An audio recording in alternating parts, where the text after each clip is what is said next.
So let's talk about Japanese bike gangs. Now, I'm not talking about, you know, the standard American biker gang or anything of that nature. I'm talking about bicycle gangs, where it's a bunch of high schoolers riding in a pack down the road on their bicycles. It's actually quite funny to see them. I just saw, I mean, it looked like a full-on gang. Like they were just ready to just like start something. It was the funniest thing because they're all high school girls riding down the road. Some of them have umbrellas covering them. Some of them have ice cream. Some of them are reading a book. How do you do that while riding a bike? I don't understand.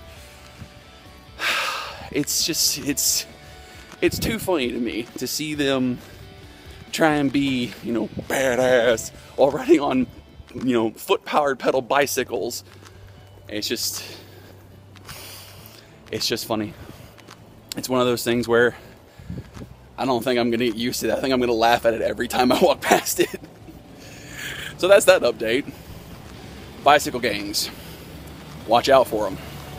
They're dangerous. I have a phone. I officially have a Japanese phone now. So that didn't take 2 hours, 3 hours, whatever. Yeah, no, that was fun. And I use that term very sarcastically to the point where the gentleman that was working with me, very kind, very, very courteous in everything that he did. He was just one of those types of people that, you know, he didn't know a single freaking lick of English whatsoever. So the entire time he's sitting there just spouting Japanese at me, which is not a bad thing because it's what people are trained to do. They're just like, oh, I know my language, why don't you know mine, kind of thing. So, but after it was all said and done, I think that we called the English helpline 10 times. Like we had him on, then we were like, okay, good. Then we closed, and he was like, oh, wait, I forgot to ask this question. I forgot to say this, forgot to say this. So we called them at least 10 times, at least. And I got a new person every time. Like, yes, hello, my name is. I am with the SoftBank English Helpline. What can I do for you today? I'm like, oh, well. So, I don't know, it was just funny. Just the whole ordeal, the whole process of it all, it's over. I have a small little flip phone, which was ridiculously expensive, but I'll get into that later on with my compilation video tonight. But here I am, alive with a phone, and I'll have to make sure that my bed has been ordered. So, here we go.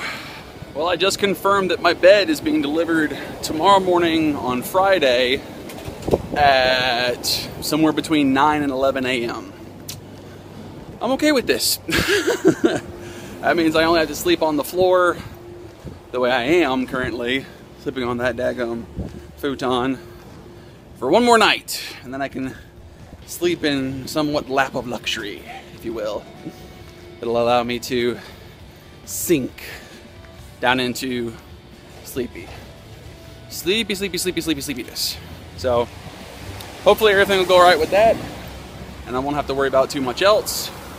So yeah, today's a good day. So here's something I didn't know, is that in Japan, instead of having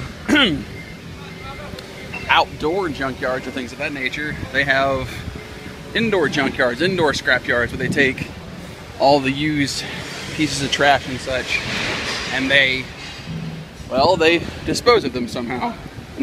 However they do that is entirely up to the people. I don't know what I'm saying. The only thing I know is that it's surprising that they have indoor scrap yards to the point where in a very rural area, very compressed area of a bunch of people in a tiny little space, they have little scrap yards, little metal working facilities that do their duty.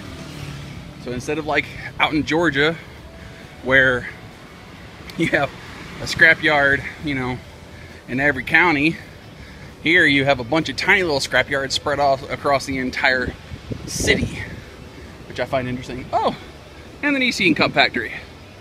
All right then.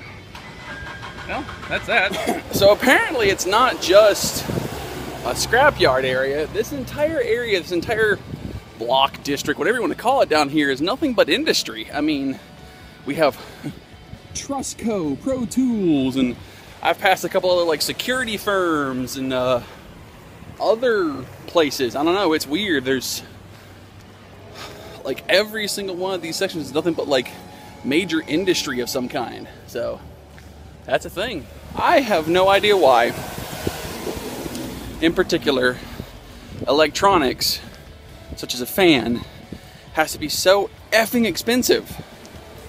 I don't understand it. I don't.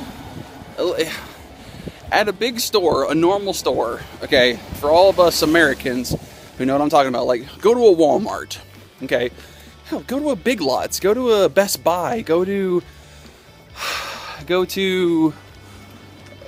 anywhere, Home Depot, Lowe's, what have you, whatever brand large equipment store or general store that you can think of, okay, a standing oscillating fan, normal price without any discounts, what, 40 bucks, 50 bucks, okay, box fans, Walmart, 10 bucks, fan I have at home back in Georgia, it's this little floor fan for like, you know, outdoor warehouse lures and that kind of stuff. I got it on sale for 50 bucks. Well, actually 40 bucks, actually. Okay.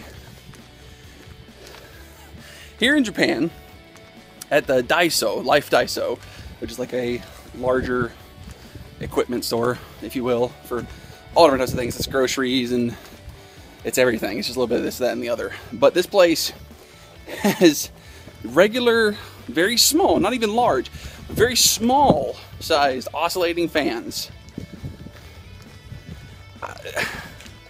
I don't know if they're supposed to give you a blowjob along with it, but they cost $300. Like 300 USD is the transfer, basically. Some of them were even up as high as $600. And they're like 12 inches wide, 16 inches wide, just as a regular fan. They're small little oscillating fans. I'm not paying $400 for a fan that looks like it could break if I drop the box.